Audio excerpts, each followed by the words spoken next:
Hello and welcome everyone to Alexplained. I'm Alex. If you've been watching Loki on Disney Plus, you've noticed that there's a Loki variant named Sylvie who is a woman.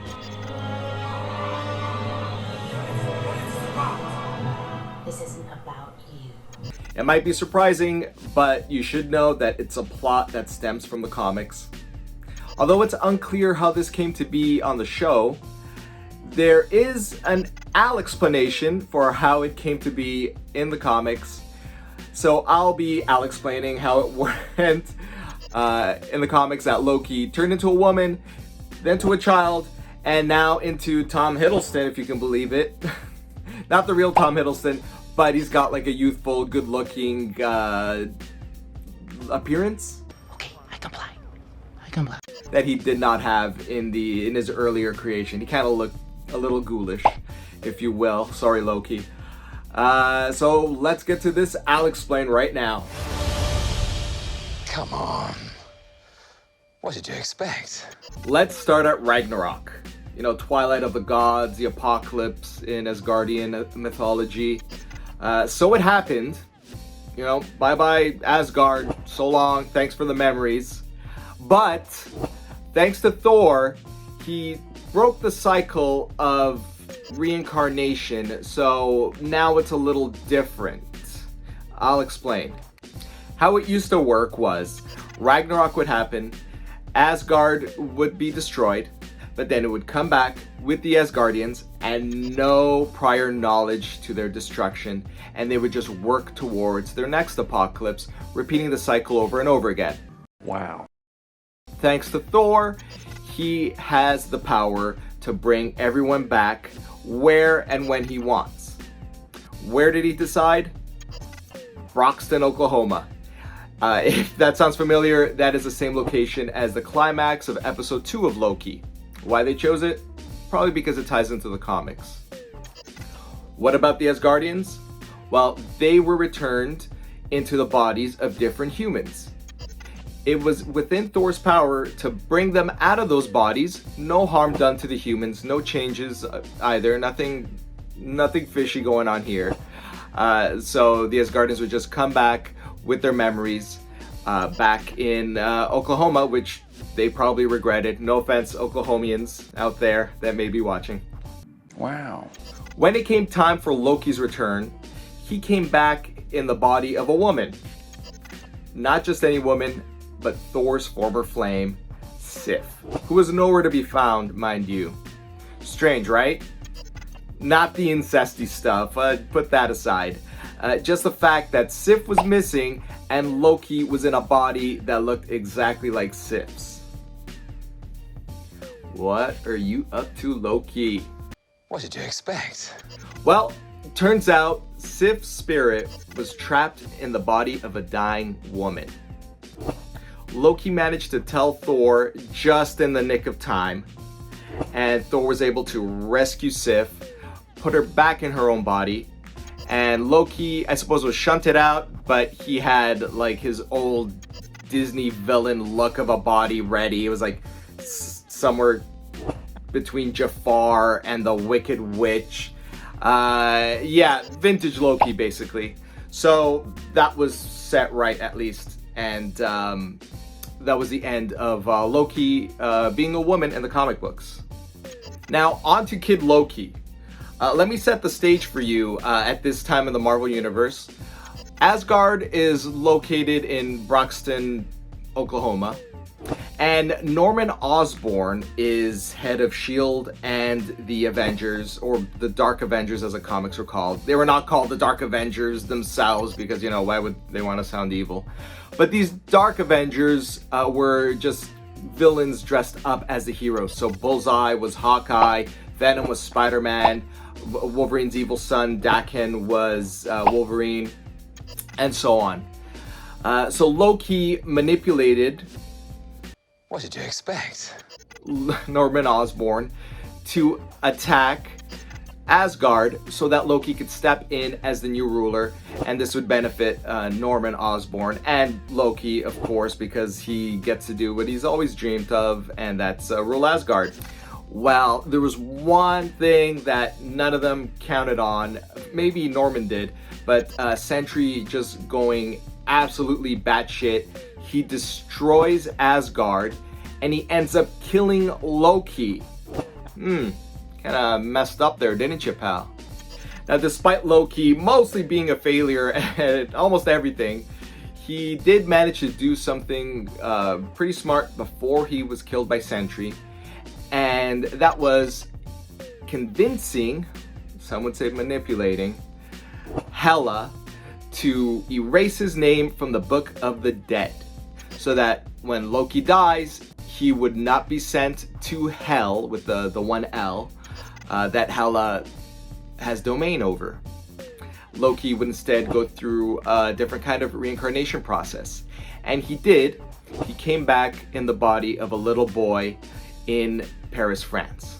So since we have this fresh out of the oven Kid Loki, he's a lot different than the ones from before.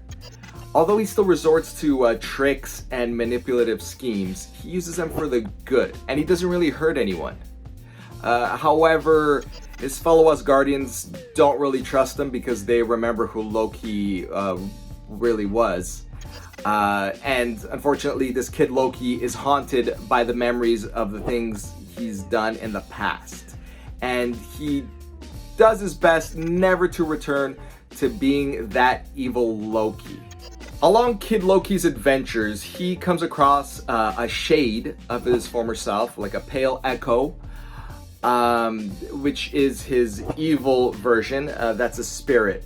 Now, the evil version, the name is spelt out backwards, like Loki backwards, so it's either E-Cole or I-Cole.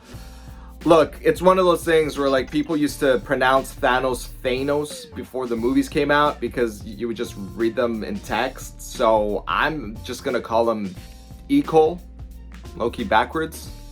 Okay, with that out of the way, E-Cole warned Kid Loki that one day he would return to his evil past self, so there was no use in being good. And what does Kid Loki do? Well, he does what one tends to do when you're confronted by your echo, and he puts E-Cole into the body of a magpie that would just follow him around for the rest of his days. Ultimately, Kid Loki finds himself in the center of the situation where Mephisto is about to unleash hell on Earth thanks to this fear crown that he's got and he's about to put on his head. And this fear crown consists of fears from within Kid Loki, like the strongest fears. As you know, he's got his old memories of this evil being that he used to be. And this fear crown exists only because Kid Loki exists.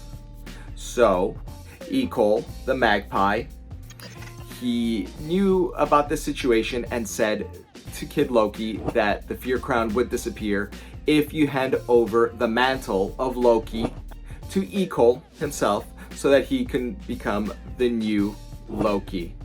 And it came to pass. Goodbye, Kid Loki. You were good, we loved you, you had a hell of a run, but now it's time for E-Cole to come in. And I'm gonna stop saying E-Cole because, dear Lord, it's so awkward and I'm sure I'm getting it wrong. Wow. So this is Loki. We're gonna be talking about, he looks like Tom Hiddleston, younger, better looking, and he's the Agent of Asgard. That's right, Agent of Asgard. I will set the stage. Jane Foster is Thor, Asgard is called Asgardia, and the ruler of Asgardia is the word is All-Mother, but it consists of 3 beings ruling over Asgardia, and the 3 beings are Lady Freya, Loki's stepmother, Idun, I don't know if I'm getting that name right, the protector of the golden apples that grant immortality to Asgardians, at least in Norse mythology. And the third person is Gaia, who helped materialize the Earth in Earth's origin, along with her brother Chthon. since I cannot stop butchering names in this episode of Alexplained, I might have to work on like a grammatical Alexplained for the next one. I'm just gonna move on to the Agent of Asgard business. Loki was hired by the Allmother to perform these undercover and just secret missions for them, and in exchange, he would have his crimes erased from the Book of Crimes in Asgard. You see, deep down, thanks to that kid Loki that existed, the new Loki still wants to be good. This Loki has had over a decade's worth of stories.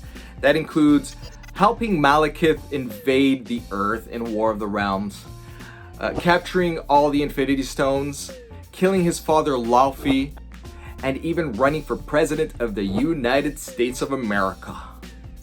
Who knows, maybe one or more of these will even happen on the show. Glorious. Before I go, and we're done with the Loki business, sort of, let's talk about Sylvie, this character. So the one Sylvie that there is in the comics that exists who has ties to Asgard. If you remember the whole reincarnation business with the Asgardians within the bodies of people on Earth for reincarnation purposes, well, there was a young girl named Sylvie who had these Asgardian powers come out of her, and she had these powers. She spoke like an Asgardian, and she believed herself to be Amora, the Enchantress, but it was a scheme. It was Loki all along manipulating her because, well, he just wanted to see what would happen if a human thought they were an Asgardian. And guess what? They just act like Asgardians, okay? Thanks, Loki. Get the hell out of here. What did you expect? Thank you for watching this Alexplained. If you like what you saw, please comment, like, and subscribe to Lunchbox TV. Check out my old Alexplained videos. And leave a comment. Let's see what you want me to Alexplain next. Hopefully free from pronunciations. Don't forget to follow us on socials. And I'll see you on the next one. Bye-bye.